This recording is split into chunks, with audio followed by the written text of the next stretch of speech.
Everybody, how are you all? I hope you all are doing well.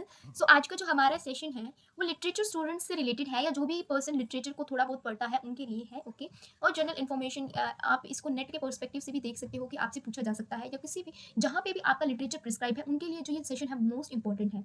अगर बात करें 2025 Nobel prize in literature, it was awarded to the Hungarian novelist Laszlo Krishna-Horakai for his compelling and visionary award that in the midst of eclectic terror and reforms the power of art। 2025 का साहित्य Nobel पुरस्कार जो है Hungarian novelist लेज़लो Krishna होरकोई को मिला है। उनके किसके लिए?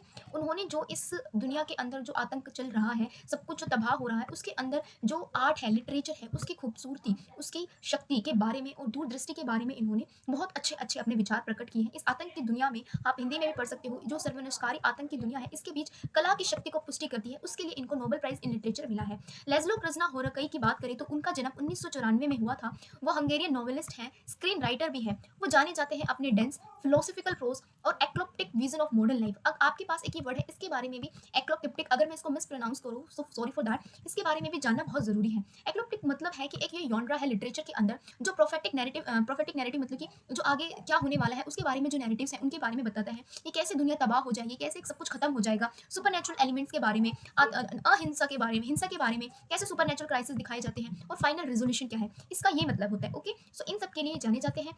कृष्णा होरोकोई इनको इंटरनेशनल रिकॉग्निशन उनके नॉवल सेटन एंगो 1985 में जो पब्लिश हुआ था, जिसकी थीम थी कि हंटिंग जो है उसको पोर्ट्रे किया गया था कि कैसे ये डिके हो चुकी है, खत्म हो चुकी है, डिसअपेयर हो चुकी है विलेजेस के अंदर। इसके रिगार्डिंग उनकी जो राइटिंग है वो मोस्ट फेमसली एक्सप्लोर करती है चाओस को, आइसोलेशन, अकेलापन, सर्च फॉर द मीनिंग। इस अनस्टेबल वर्ल्ड के अंदर, इस निरर्थक वर्ल्ड के अंदर, दुनिया के अंदर हमारे जीवन का उद्देश्य क्या है, मीनिंग क्या है, उसके बारे में सर्च करना। कृष्णा होरोकोई के स्टाइल जो है उसके अगर बारे में बात करें तो उनके जो सेंटेंसेस होते हैं वो बहुत लॉन्ग बड़े होते हैं, लेकिन उनकी जो मीनिंग है वो बहुत डीप होती है।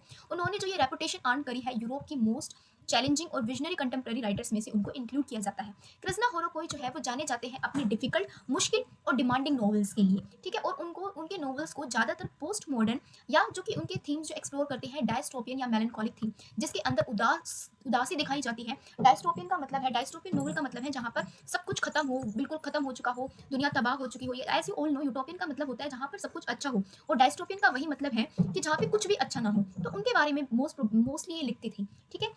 इनकी जिनके कारण इनको अक्लेम मिली, उनके वर्क्स के बारे में बात करें तो द मेलनकली ऑफ रेजिस्टेंस जो कि 1989 में पब्लिश हुआ, वॉर एंड वॉर जो 1999 में पब्लिश हुआ, सियाबो देयर बिलो 2008 में।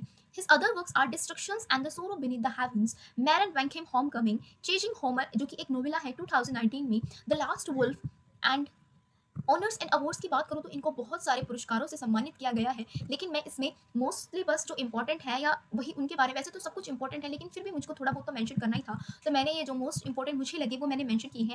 लाइक 2015 में इनको मान बुकर इंटरनेशनल प्राइज मिला था, और अभी जैसे कि आपको मैंने बताया 2025 में इनको साहित्य के लिए नोबेल पुरस्कार भी से सम्मानित किया गया है। इसके अलावा अगर आप मुझसे इसी प्रकार की वीडियोज़ के लिए, अपडेट्स के लिए जुड़ना चाहते हैं तो प्लीज़ मेरा चैनल जो है सब्सक्राइब कर लीजिए। न्यू अपडेट्स HPSC के रिगार्डिंग, PhD एडमिशन्स के रिगार्डिंग, इंग्लिश लिटरेचर के रिगार्डिंग अगर आपको कोई भी इन्फॉर्मेशन चाहिए तो आप मेरे चैनल से जुड़ सकते हैं। अगर आपको कोई डाउट है तो आप मुझसे कमेंट बॉक्स में पूछ सकते हैं। आप मेरे टेलीग्राम चैनल से भी जुड़कर आप मुझसे वहाँ पे भी कोई भी क्वेश्चन आपको पूछना हो, वहाँ पे आप मुझसे पूरी क्वेरी जो है आप पूछ सकते हैं। मैं जितनी मेरे को नॉलेज है मैं उतनी पूरी कोशिश करती हूँ कि आपको ऑथेंटिक आंसर प्रोवाइड करने की, ऑथेंटिक आपको रिप्लाई करूँ, रिस्पॉन्स करूँ, ठीक है। फिर भी अगर मुझसे गलती हो जाती है तो मैं उसके लिए आपसे माफी चाहूँगी।